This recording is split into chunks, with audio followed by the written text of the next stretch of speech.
fier d'être égaré. Égaré et fier de l'être. Pervers et fier de l'être. Menteur et fier de l'être. Je propage le mal et j'en suis fier.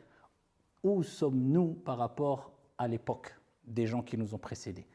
Les femmes et les hommes qui ont marqué l'histoire.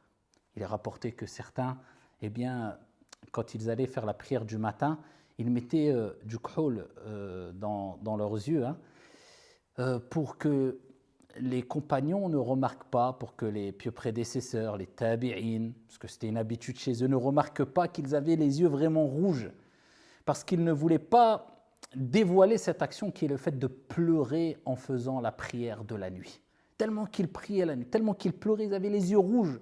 Donc pour passer discret, ils mettaient un peu de khol sur leurs yeux, d'accord, pour garder cette relation sincère entre eux et Allah subhanahu wa ta'ala. Je ne veux pas dévoiler, non pas mes péchés, mais eux, ils ne voulaient pas dévoiler leurs bonnes actions.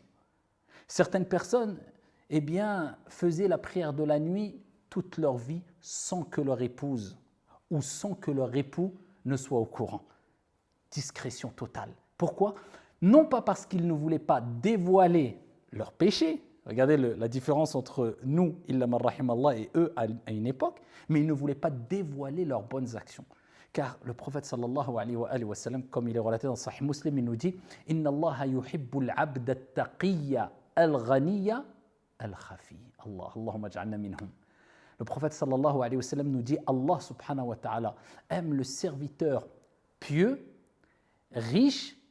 Les savants ont expliqué, et la majorité des savants ont expliqué ici que riche voulait dire celui qui se suffit, se contente de ce qu'il a, il ne demande rien à personne.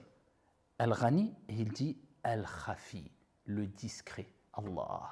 Allah aime le discret.